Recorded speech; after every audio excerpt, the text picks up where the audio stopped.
Well, good evening. It is my pleasure and opportunity this evening to share with you information regarding the school calendar survey results for the 2020-2021 school year.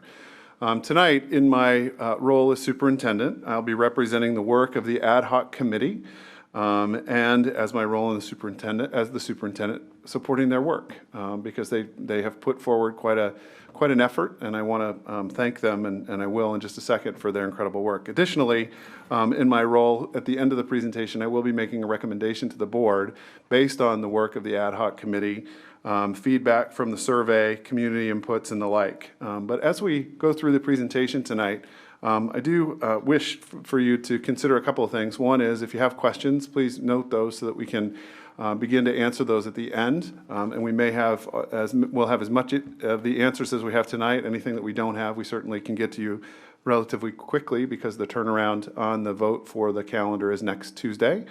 But a couple other considerations just to kind of plant in your mind as you're observing this information. The first is the notion of equity, and what does equity mean? And for us, equity means giving students what they need in the moment that they need it to ensure that all students are successful.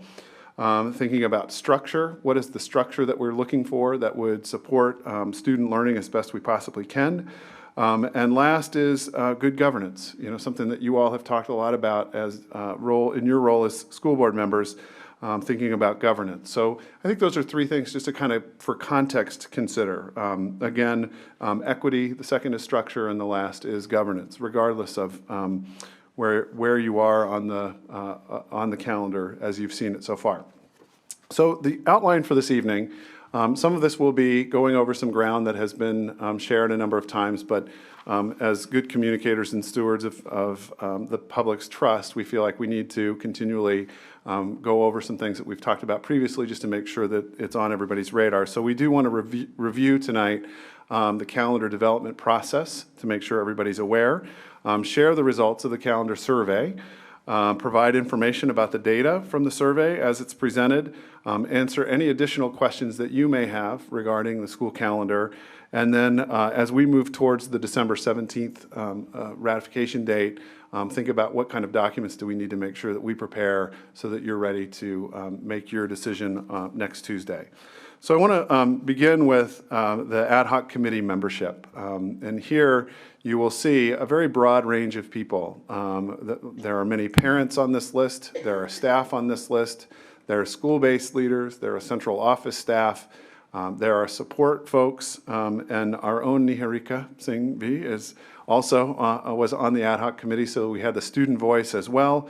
And I'd like to extend just a very personal and warm thanks to everybody who spent time working on this ad hoc calendar. I also want to take a minute to thank Marty Goodell for her work, Perla Enadano and John Brett for being behind the scenes, really getting some information out, helping us get organized and sorted in our work.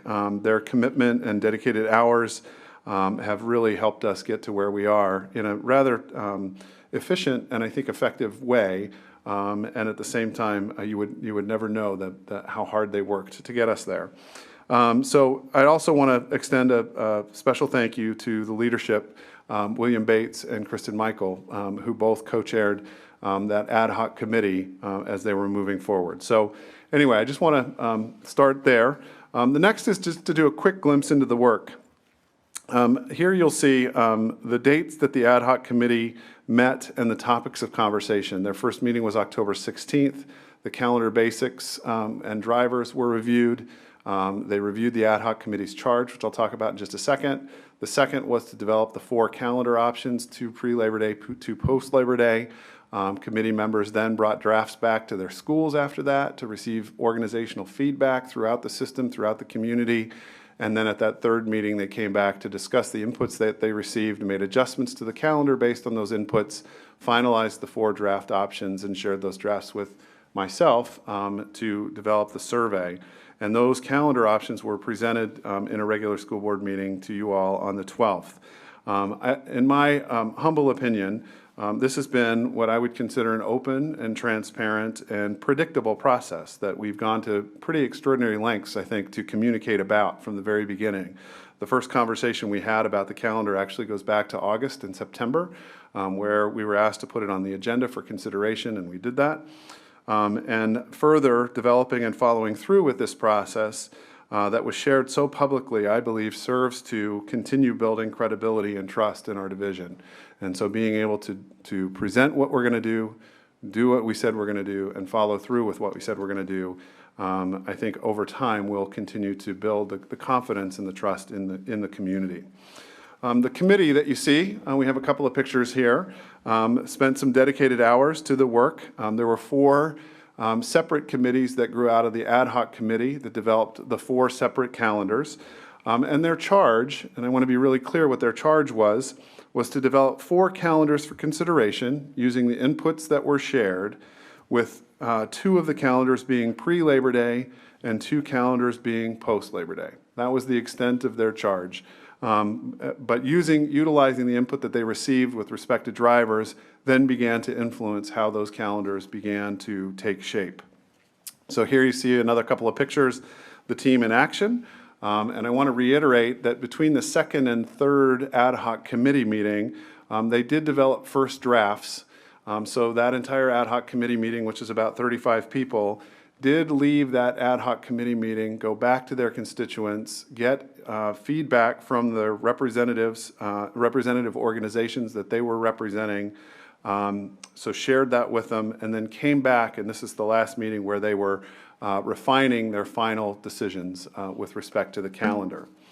So what goes into the calendar? Again, we've been through this a couple of times, but I do think it's important to sort of reiterate again. The first is that we start with 180 days of instructions. The state of Virginia indicates that we need to have 180 days. Our teacher contract is a 200-day based contract that includes instructional days. It also includes professional development days, teacher work days, and some flex days. We work very hard, or as best we can, to balance quarters and semesters where possible. Because we go 180 days, it's 90 days a semester, 45 days a quarter. So as best we can, we do try to balance those to find logical breaks where they make sense. As we presented to the broader community and to the school board at a previous meeting, we shared where all the testing windows were. And as you look at the testing windows across the Commonwealth of Virginia, the United States, and internationally, you have a month and there is an exam. It just depends on which one it is. But there are 3 in particular that we pay very close attention to in the City of Falls Church. The first is we look very closely, first and foremost, at our standards of learning assessments that happen. Then we look at our AP assessments, which also happen in the spring. And then lastly, we look at our International Baccalaureate assessments, which are the international assessments that also happen in the spring. We do look at the holidays and where they break and identify if there are logical breaks around holidays to support families. We look at the athletic calendar simply because students who are participating in athletics are also required to follow our rights and responsibilities documents that are part of the school division. So it perhaps makes some sense to align school years to athletic calendars like other school divisions do. We did look at the state requirement, and that's sort of what led us here tonight, was that the state of Virginia, or the Commonwealth of Virginia, did change the code last year that allows school divisions to start earlier than previously were allowed to. And that was because more than 50% of the schools in the Commonwealth of Virginia start before Labor Day. And then we look at school board guidance, where we were looking to, as best we could, end the school year by June 15th, which has been the guidance for the last 2 calendars that I've been here for, and previous to that. And then we look at where it makes sense to add professional development days and professional days. In this list, I just want to be super clear that these are factors that had influence. These were guidelines. The school board guidance of the June 15th date was simply that, guidance. Like the other factors. The committee understood, as evidenced in 2 of the calendars that were presented as final options, that this guidance was not feasible in all cases. So that June 15th date actually was passed in 2 of the 4 schedules. That same flexibility around guidance holds with other drivers into the calendar. For example, balancing quarters. Each of the calendars have slightly different balanced quarters depending on where breaks fall. and the like. So although the committee tried, it was very difficult to incorporate every single driver into every single calendar. So they did the very best they could. There were two unique drivers that I had mentioned previously at a couple of meetings that are specific to this coming year. The first is we have a very late Labor Day in 2020. Labor Day starts on Labor Day is September 7th, which means that the start of school would be on September 8th. And we also have the George Mason High School move. And as I've indicated before, George Mason High School and Mary Ellen Henderson will have 2 additional days, one before winter break and one after winter break, to pack and to make the move into the new building. Again, just for purposes of redundancy perhaps, the reason that they're both Mary Ellen Henderson and George Mason High School is almost 70% of our middle school students take a high school course. Many of them move over to the high school for the high school course. Many of the students take a high school course at Henderson, but if the high school is closed and Henderson is open, we have students that don't have a place to go. So it made sense for us to close that secondary campus for those 2 move days. So these considerations actually were done prior to the drivers that were just shared by the committee. And it was interesting to see where the committee, the ad hoc committee, fell with their drivers in the context of, or where the ad hoc committee fell with respect to their desires as compared to the drivers that we shared with them. So these were considerations that were very near and dear, I think, to the ad hoc committee that drove a lot of the decision-making by that ad hoc committee. These are not in any particular order. They're not rank ordered. They're not in descending order. They just are. And the first was the 3-day Thanksgiving holiday was really important to the ad hoc committee. The second was that there be a 2-week winter break. The third was that there was an end by June 15th so that the school year didn't drag into the summer too far. The fourth was looking at time off for students and for teachers each month. So at least there would be 1 day each month for teacher planning and for students to get a break. Looking at how flex days are used by our staff throughout the year. Looking at start of school alignment with Virginia High School League sports.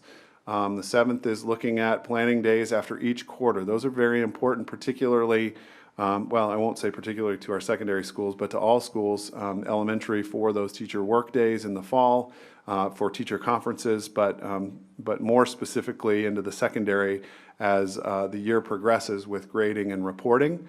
And then the last, again, in no particular order, was looking at surrounding division calendars to see how we might better align with those divisions that are around us.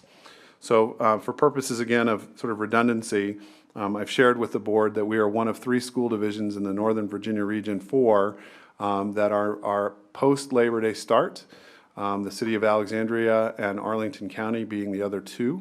Alexandria has already committed that they are going to make the move to a pre-Labor Day start, and Arlington currently is underway with a survey, and there's a very high likelihood that they will be moving to a pre-Labor Day start as well. So I share that just for information. So when we think about, for example, where our staff live, Arlington, Fairfax, Loudoun, Prince William, Alexandria, one of the things you'll see in the data is that there's a clear pattern of what our staff are hopeful for with respect to a school calendar.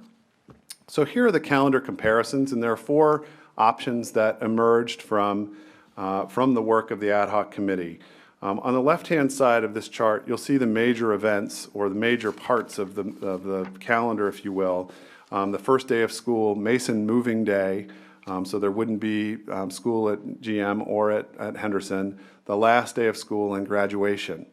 Then working across from left to right, you'll see the pre-Labor Day option A, option B, post-Labor Day option A, post-Labor Day option B. All of them have differentiated points of time with respect to the starting date, except for the pre and post. So the pre-Labor Day options A and B both would start on August 24th. And one would end on June 2nd, and the other also would end on June 2nd for graduation. Graduation would be June 2nd, and the last day of school in pre-Labor Day A would be June 8th. Pre-Labor Day B would be June 10th.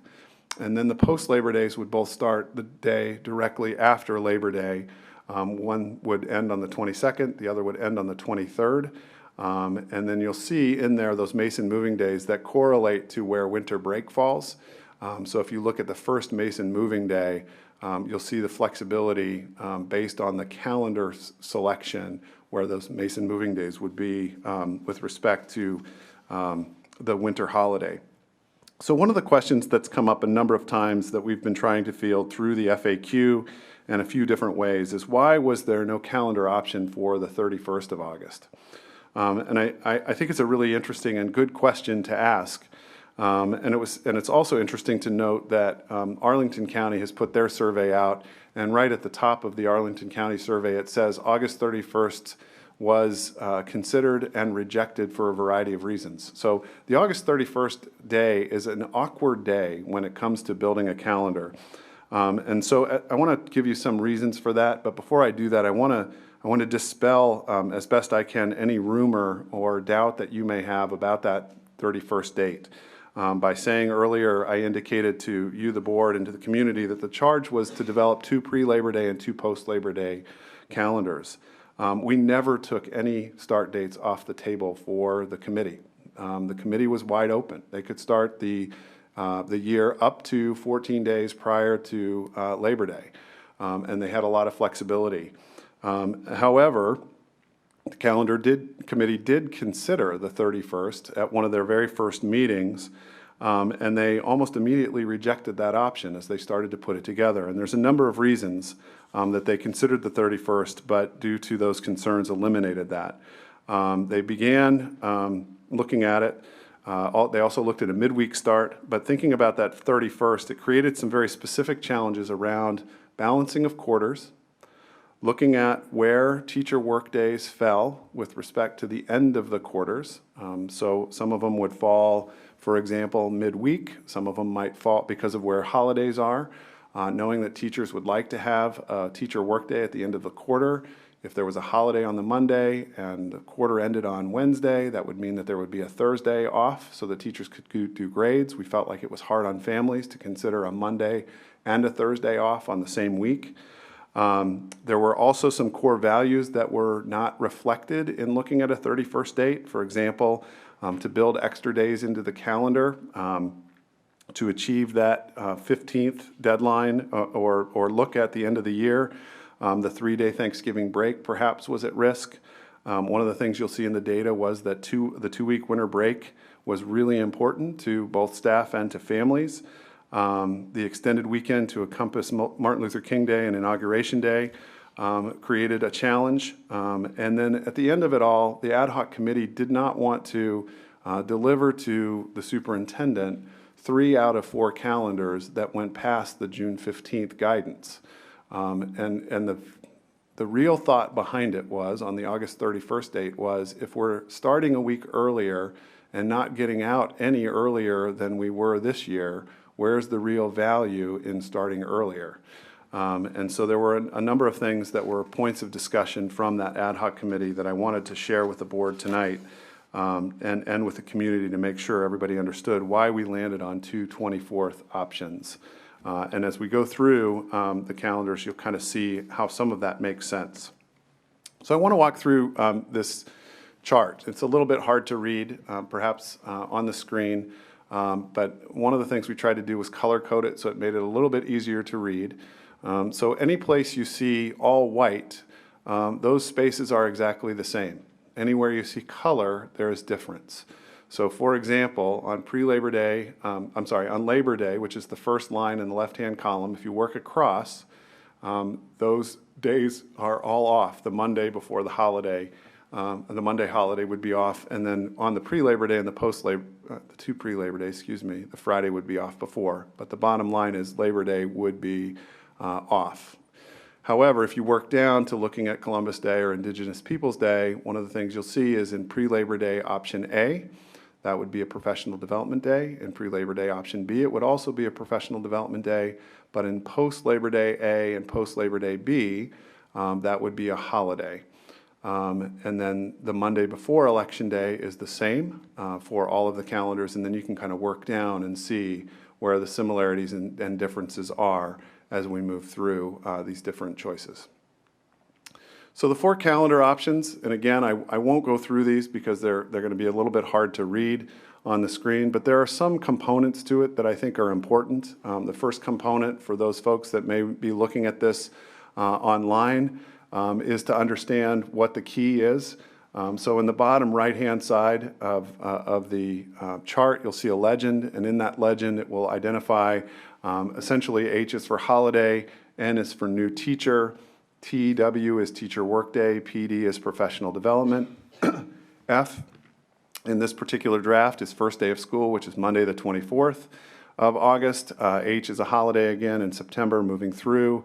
And then if you go all the way to the end to June, you'll see on June 2nd a small red G, which is graduation. ER means early release. There would be an early release there. And then the year end is Y, which would be on the 8th of June. And ER means early release, and the next day would be a teacher work day. So all of these calendars sort of follow that flow as you look at them. And so as the community observed these, they were able to figure out pretty clearly what the legend was. And then the last thing I want to share about these different options is that in the bottom left-hand corner, you'll see a note. And that note refers to the diamonds that are in each of the monthly calendars. So if you look up to, for example, excuse me, September 2020, on this slide, you will see the 19th and the 19th and 28th have diamonds.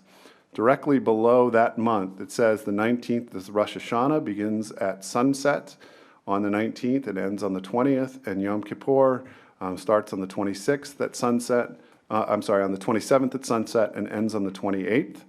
And then if you take that and you carry it all the way down to the bottom left, you'll see where it says major religious observances.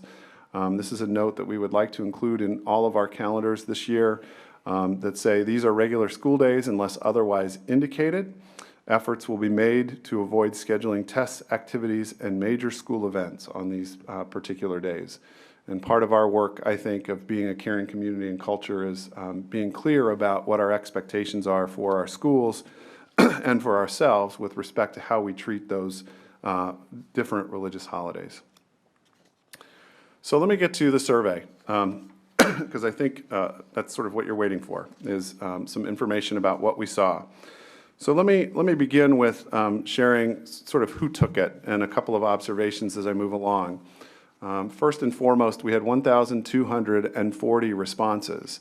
Some have indicated that that might be the largest survey response to any survey in the City of Falls Church Schools in the history of Falls Church Schools. I don't know if that's true, but I would say it's a pretty significant number with respect to the number of people that were out there. So to share who took it, one of the things you'll see is that we're 769 FCCPS parents. That 769 represents 46% of households in the City of Falls Church with students, and we got that number from some mailing labels that we prepared last year, so that became our denominator. We did get 18% of students that took it. It was offered to George Mason High School students only, so that 218 represents 25% of the high school population took the survey. You will see then in staff, there are two different colors yellow. The lighter yellow are staff that live inside the City of Falls Church, and the darker yellow are staff that live outside the City of Falls Church. They're 5% and 13% respectively, 18% total, which is 223, and that represents more than half of the full-time staff that work in the City of Falls Church. And then 2% of the takers of the survey, or 26 people, represented themselves as community members. And then we have 5 total, or less than 1%, that represented themselves as none of the above. So we just assumed that maybe somebody took a survey for the sake of taking a survey because they thought it would be fun. There are a couple of observations in the data that I just wanted to share as we looked at it. The first is not an observation, but more of a comment. One of the things that we did is we operated on and counted on the honor system. As we put it out, that people would vote once per household. I don't know if that happened. It's too hard to tell. We did create a survey that would only allow one survey from each IP address. So my hope is that, well, I know there wasn't a workaround, but my hope is that multiple people in the same household didn't take it multiple times on multiple devices. There may be some circumstances where a parent may have taken it and a student may have taken it, and then maybe another parent may have taken it. And that's just the way the cookie crumbles, so to speak. So what you see here is data that's really predicated on the honor system. We would consider this an overall excellent rate of response. You can't really average averages, but I would say if you look at the overall percentage, we were very close to 50% of the parent population, a really significant portion, over 50% of the staff, which is, I think, excellent, and then 25% of the students at the high school. And then I think one of the things that we're really proud of is that we did also include students in the conversation. Sometimes they do get lost. And so thank you again to Niharika for being part of the ad hoc committee, but also to helping us get the word out about the survey. So here are the overall, these are stack bars that represent the overall data from the survey. And I want to kind of call it out to you just in color schemes so you can kind of see that these stack bars represent different constituencies. So the blue represents our parent population, the orange represents student population, the gray represents staff inside the City of Falls Church, yellow represents staff outside of the City of Falls Church, and dark blue at the top is community, and the very light green at the top represents none. So working from left to right, one of the things you will see right away is that the first bar, the pre-Labor Day option A, has 172 total respondents. And then beneath that is the data table that shows how those respondents replied. So as I look at this, as I look at these data and have sort of tried to observe them in ways that would be meaningful, one of the things that became evident very quickly was that the 2-week winter break was important to everyone. So in option B, in both pre and post Labor Day, which are the two highest getters, those were the two calendars that had 2-week winter breaks. The other two calendars did not have 2-week winter breaks. Second observation in the data is that students were split in pre and post options. So you'll see in looking at the two largest vote getters, 78% or 78 students total voted for pre-Labor Day option B and 75 for post-Labor Day option B. Numbers are very close. Staff appear to have a strong preference for pre-Labor Day. Again, they are the yellow and gray, and we'll pull out that information and the parent information in slides to come. Staff preference doesn't appear to be driven by where they reside. So one of the things that I did share in our earlier conversations is that where do they live chart, and showed you percentage-wise, do our staff live inside or outside and where do they live.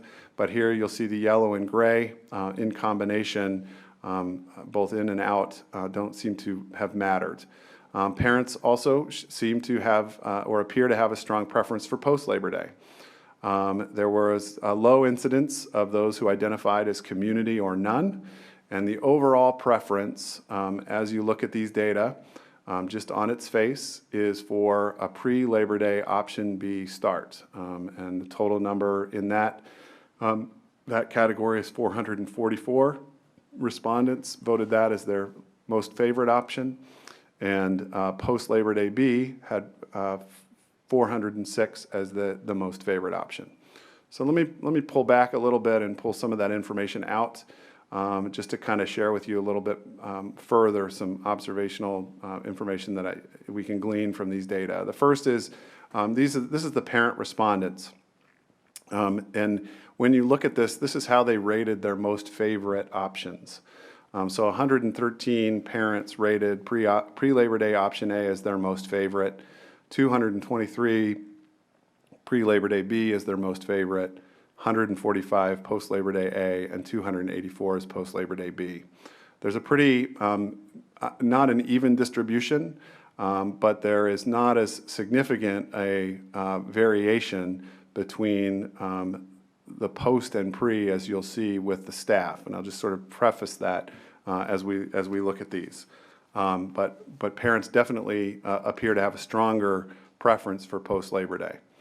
Staff, on the other hand, have a very strong preference for pre-Labor Day start. And again, it doesn't seem to matter where our staff live. So here you will see staff number one preference for pre-Labor Day A was a total of 39. In the next chart, you'll see in pre-Labor Day B, it was 136. And then working across, post-Labor Day A was 15, and post-Labor Day B was 31. So I share those just sort of in contrast, and I'll just flip back because I think it is important to see the contrast.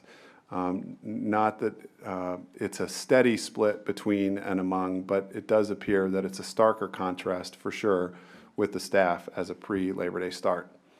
When you look at the first and second favorite options combined, and this is what we did with the parent population first, is you will see that 42%, and that's taking the two bars on the left, 42% of the parents prefer a pre-Labor Day start. That was their first and second option, while 58% of the parents preferred a post-Labor Day start. And that was, those are the two bars on the right-hand side. And if you juxtapose that to the staff, again, a stronger preference for the pre-Labor Day, and you'll see that 76% of the staff prefer a pre-Labor Day start, while 24% of the staff prefer a post-Labor Day start. So it's again, it's quite a contrast. So I'll end with this final slide again, which was the very first slide. And this was the first data slide that showed what the overall results were. And as we go through this, one of the things that I hope was evident was that while there was a pretty significant split among the teachers wanting a pre-Labor Day versus a post-Labor Day, it was not as apparent among the parent population how wide of a split. And so as we think about that, and I think about representing the work of the ad hoc committee, representing staff, because I am the superintendent who represents the staff, and I think it's important to remember that, and knowing that the staff's preference and the overall preference of everyone who took the survey, and everyone who you've heard from in the calendar emails had a chance to weigh in on the survey just like everybody else. There are also some considerations in here that I want us to kind of think about and contemplate, and that is that there are more days of instruction in a pre-Labor Day start. And if you ask any teacher from top to bottom, what is one thing you'd like to have more of before the assessments that are given, whether it's SOL, IB, or AP, every single one of them will say to you by the person, I wish I had more time. So a pre-Labor Day start does provide more instruction prior to the high stakes state, national, and international assessments. When we look at how these different schedules work for breaks, the pre-Labor Day B and post-Labor Day B, to be perfectly honest, do have more balanced quarters. The teacher work days align better to each other, and the professional development is distributed throughout the quarters that allow for our staff to learn right along with our teachers, because one of the things that we know from the research is that when staff are learning, whether it's through professional development or collaborative time, the likelihood of their students learning goes up. Pre-Labor Day B option, I think, creates better alignment with regional calendars. So when we think about integrating the interdependence among the different communities, that alignment with regional calendars was important to the committee. It was one of their top 8 drivers, and this pre-Labor Day option B certainly provides more alignment with those regional calendars. It provides a solid window. This pre-Labor Day B start also provides us a solid window to open a new high school. And I can't say it strongly enough that we really need a 2-week break at the winter holiday to be able to move into the new George Mason High School. And then the last point I want to make, and it's sort of a little bit more philosophical, but maybe not so much philosophical, and that is that we received a pretty important report from Dr. Julian Williams from George Mason University not too long ago that talked about our work in the system around equity. And one of the messages that was loud and clear, I thought, in the equity report was that intentions aren't good enough, that we need to do more to support the students that are on the margin, to provide more equity and more access to our curriculum. And I think that the pre-Labor Day B option provides demonstrative evidence that we want to provide more instruction prior to assessments that we're holding not only ourselves accountable to, but the state is holding us accountable to, International Baccalaureate is holding us accountable to, but that more instruction that we can get before those assessments really provides a better start for our kids that are traditionally marginalized. I had an opportunity to hear from an old friend, I think, of the systems, former school board member Joan Wadiska, who also sat on the State Board of Education recently, who shared with me just a reminder that the state of Virginia started to provide waivers across the state to do pre-Labor Day starts because they were finding that kids that were marginalized weren't meeting academic standards as well as they could if they had more time before the state assessments. And I think it's something that can't be lost in our conversation as well. And I think it was evidenced, at least in the data, when we look at what our teachers really want as well. So for those reasons, I would like to recommend to the board that you consider for adoption the pre-Labor Day option B start. So as we think about that, and we also think about moving forward, there are a couple of things I want to make sure that I put out there, and that is that this is not a locked calendar. This doesn't mean that we're going to start, if you were to adopt this calendar, it doesn't mean that we would start on the 24th of August every year going forward. Each year we take into consideration where Labor Day starts, where Labor Day would fall. And quite honestly, this is in some ways sort of new territory for us, because remember, this is the first time we've ever been able to have at least the option of starting before Labor Day. But the calendar could change every year. We're not locked into a particular date. We would take that into consideration each year. We have heard that some folks would really like us to do a calendar earlier to help families plan, and we're certainly interested in looking at supporting families that way as best we can. To the extent that we might even be able to do a 2-year calendar, it may be something that we could look at into the future so that parents and families can really plan. And the last comment I would make is we recognize that if the school board were to adopt pre-Labor Day B, that there are some families that have contacted us that have said that they have plans for the summer, whether it's an overseas vacation, camping trips, and the like. And I just want to make sure that if the decision is made to move with pre-Labor Day B, we would work very closely with those families to ensure that students had a smooth start. If they decided to continue with their vacations and came in a little late this first year, we would work very closely with the families to accommodate as best we could, because we know that there's a lot on the line for some of those folks. So with that, Madam Chair, I will turn it back to you for any questions from the board that you all may have. Okay, so I'll open it up to the board for discussion. If anyone wants to go first. I'll go first. Okay. Thank you, Madam Chair. Thank you, Dr. Noonan, and thanks to everybody on the calendar committee who put so much hard work into this. I'll keep it short. I think the case for pre-Labor Day B is a strong one. We received several emails today that I thought were emphatic about the equity aspects of this, and I don't think you can deny that more time up front is better than some extra days in June. So I'm very convinced that Labor Day B, pre-Labor Day B is where we should be. So Thank you, Mr. Castillo. Anyone else like to go next? Mr. Webb? Thank you, Madam Chair. And for me, I've been kind of wrestling a little bit with this, of trying to figure out and look at the options, and then taking into consideration some of the emails and comments that I've been hearing about the process. First, I want to also thank the calendar committee for all their hard work that they put into this. But I guess a couple questions that I have. In general, are there many other school systems here in the Commonwealth that have the 2-week winter break? I would need to go back and do some research, but I would say that at least the surrounding jurisdictions that I work most closely with as part of the region do have a 2-week winter break. In fact, one of the major school systems directly next door to the west has made it a policy that they will have a 2-week winter break.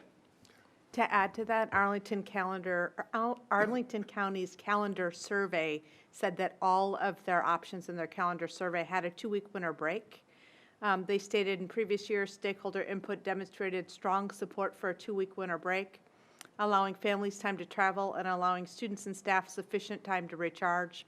All 3 drafts maintain this, given that our neighboring jurisdictions who have approved calendars have also adopted a 2-week winter break. Thank you, Ms. Michael. And then the other that you mentioned within your comments, Dr. Noonan, are there other school systems in the Commonwealth that do their calendaring in 2-year chunks versus as we do with 1 year? There are a couple of school divisions that I'm aware of that do 2 years at a time, and we certainly could work through that, I think. Okay. That's one comment I would like to, as you know, would definitely like for us to potentially look into of doing, because it does give a little bit more of the planning opportunities for families here in the area. And kind of looking at the options out there, the pre-Labor Day option B is starting to look a little bit more attractive to me in that the equity piece. I do think that some of our at-risk students do need that additional time to get prepared and be ready within the school year, making sure that they have enough time preparing for testing and those other areas as we go out through the school year, and making sure that they are as competitive as all of our students here in the system. Then 2, and you've made this statement several times about the potential pre-Labor Day start, maybe the next time go back to a post-Labor Day start. I want to go on record that if we go pre-Labor Day, I do not want to do the back and forth between the two, because I think that will cause more problems than what we're trying to figure out now, of swinging back and forth.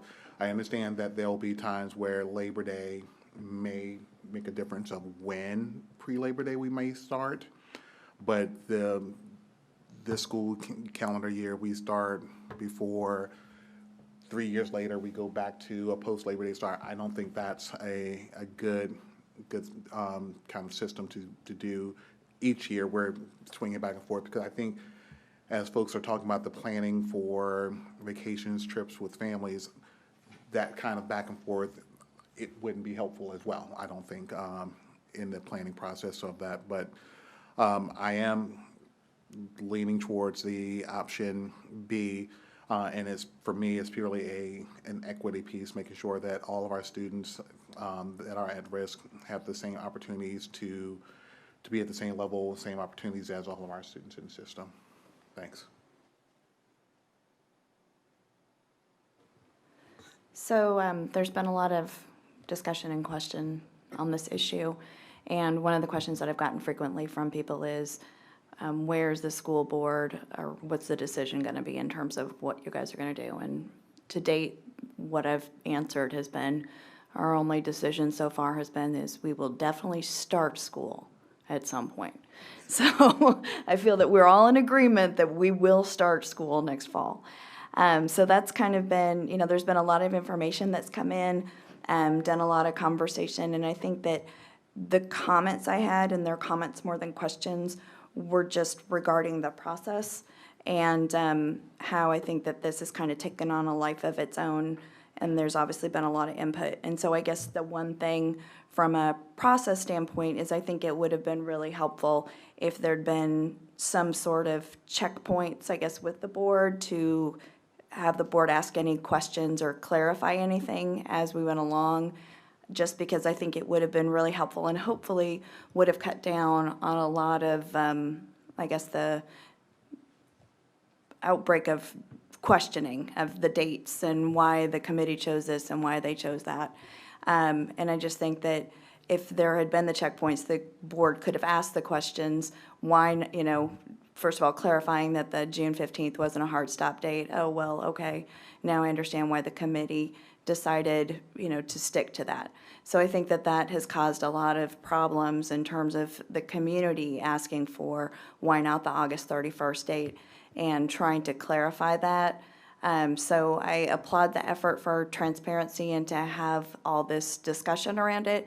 But I think at the same time, I think it also created kind of, I guess, more of an issue than it probably should have been, because I think it is pretty straightforward when Dr. Noonan talks about the elements of the pre-Labor Day option B, why it benefits our students, and at the end of the day, this is really an issue about academics and, of course, equity. So I think that, focusing on those, again, the checkpoints with the board would have been really helpful. And I think one other thing with regard to the checkpoints with the board was the survey. And I think one of the things that I've heard both from the community but also from other board members is there was some valuable data that we would have liked to have seen in the survey, and that was a breakout by either by school, by grade, by age of the children, the families, staff, et cetera, because I think that one of the points that has been made is that, when you do have those middle school and especially high school kids, you have a much deeper understanding of what it means with regard to the IB and AP courses. And so I think that that significantly impacts the high school population more, and, there's a lot more weight put on it. So I think it would have been really helpful to see that at least parental data broken out, not just for the board, but also for the community. So again, that's just some process comments that I had. And then one last thing is I did have a chance to talk with the vice chair of the Arlington Public School Board. And they're actually not voting until, I believe she said, mid-January. And so while I do think that it would have been great if we could have been, had this decision reached earlier, we are certainly not the last ones out of the gate, so.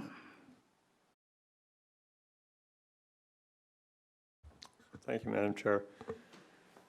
So I also want to echo folks and say thank you to the committee members and thank you to all the folks that were involved in gathering input through that process. I also want to say thank you to the community, and I'm sort of trying to figure out which camera to look at when I say that, but we have had a really robust response. I think that survey numbers certainly are robust, but we've also had a lot of emails and people stopping folks on the street to have chats, and this has been a really a lot of input that's really helped in the thinking process and trying to make sure we sort of have a pulse of what's important to the folks in the community when they're trying to make decisions about this.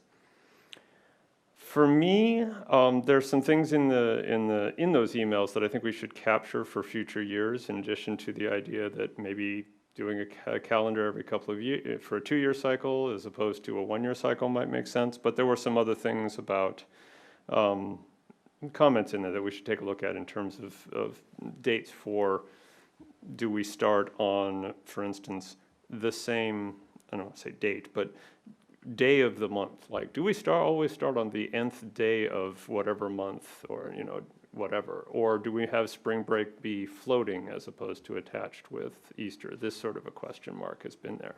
Or do we have it as it's a fixed period in the year? So I think it'd be useful just to look at some of that for future years. It's not something that goes into really my thinking for this year, though. I would say that for me, the biggest single question is what is going to have the best outcome for the most students that we can serve? And I'm thinking in particular of the students who would benefit from extra time prior to assessments, but also just extra time for learning overall, before those assessment happens, and also to get started on the year. So for me, it's a question of it is that equity piece, really. Being able to support the students that will benefit the most, to help them achieve the level of achievement that they can get to with that extra help that will bring them up. And to me, that leans towards starting earlier rather than later.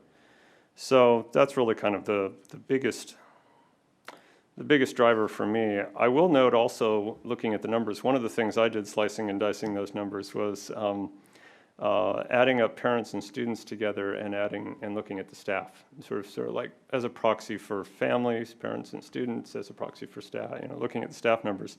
It's starkly different, right? The obvious on the slide, but 80-20 staff favors a pre-Labor Day start. And it's pretty close to even, but not quite, on a post-Labor Day, pre-Labor Day for families. I look at that and I think, who in the set of folks who responded to the survey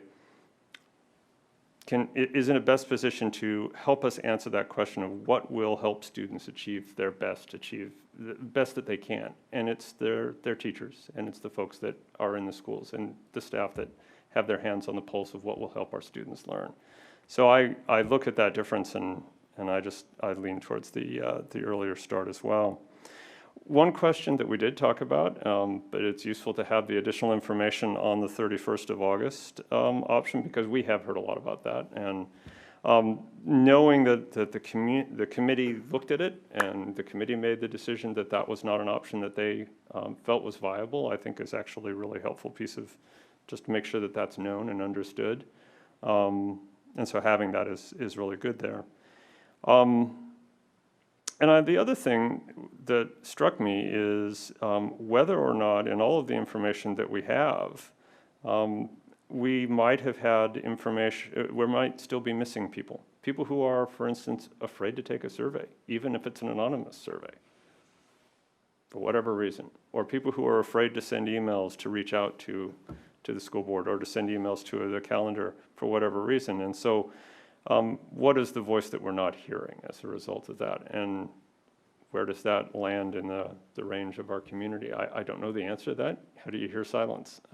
But it's a question that weighs on me a bit.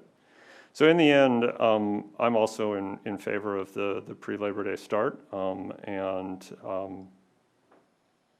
Because I think in the end, it will give the best chance to have students achieve the best that they can, and especially for those students who need the extra support to achieve that. So, Great. Madam Chair, can I comment? Yeah, sure. Just to kind of, first of all, thank you all so far for your comments. We appreciate getting the feedback. I did want to let you know, I think there is a lot of information that can be harvested from those emails, and we'll go through and scrub those and see what can be harvested to future calendars. You wrestle sort of existentially a little bit about what is the best for students and who has their hands on it. And I do think it's our teachers that have their hands on how our students and what our students need a lot when it comes to school.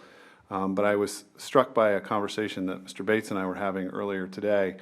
And some of you have toured the schools on the first day of school. You know, when you walk through the halls on the first day of school, within 10 minutes, 5 minutes, kids are in class and kids are learning. And I think about that on September 5th or September 8th.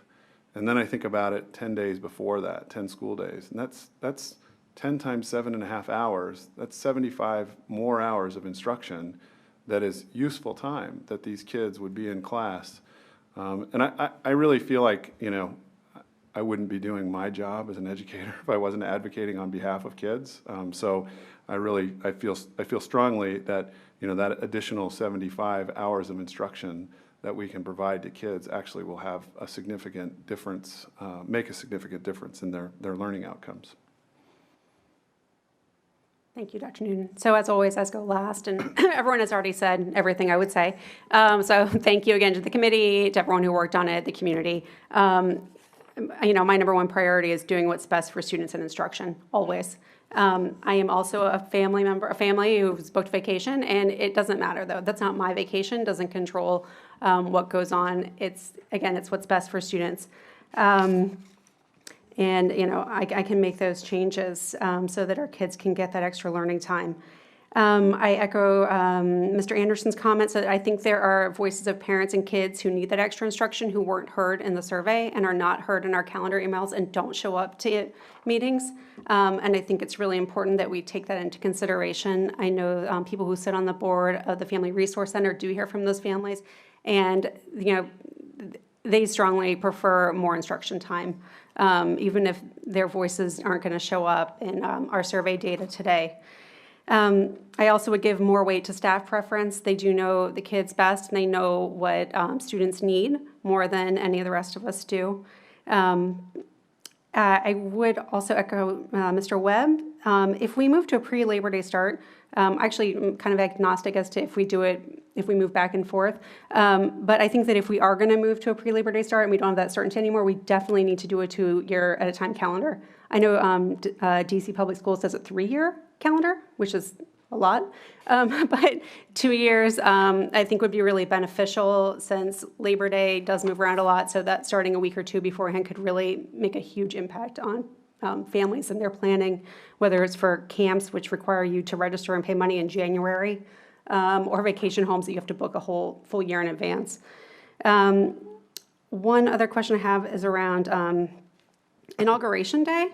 If we still need to take that off since surrounding districts have not taken it off. I know the teacher workday prior to that day is important, but my question, if we still need to take the holiday then, so maybe taking that 2-day break, I mean, that's an operational thing I would leave to you to consider. But again, it is difficult, I think, for parents. And then if we're doing equity concerns, if we just taken a 2-week break, I think it's really hard for some of our families to then plan for another 3 days of childcare they need to find.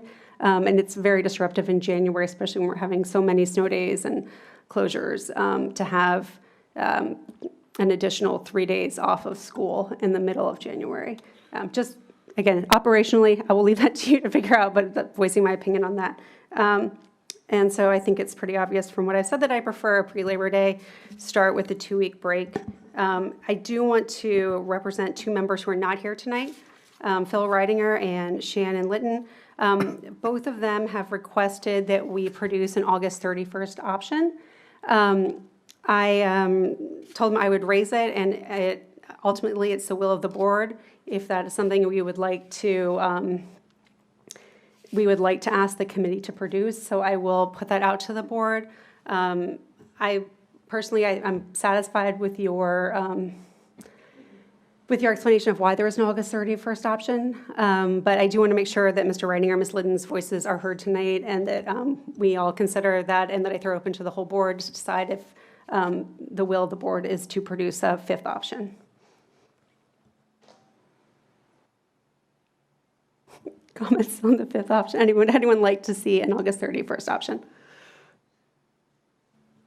Based on the presentation this evening that Dr. Noonan shared, comfortable with the options that have been presented. Okay, seeing that it is not the will of the board to produce an August 31st option, we will not ask the committee to go back and produce another option. So we will leave it with these 4 options for us to vote on next week.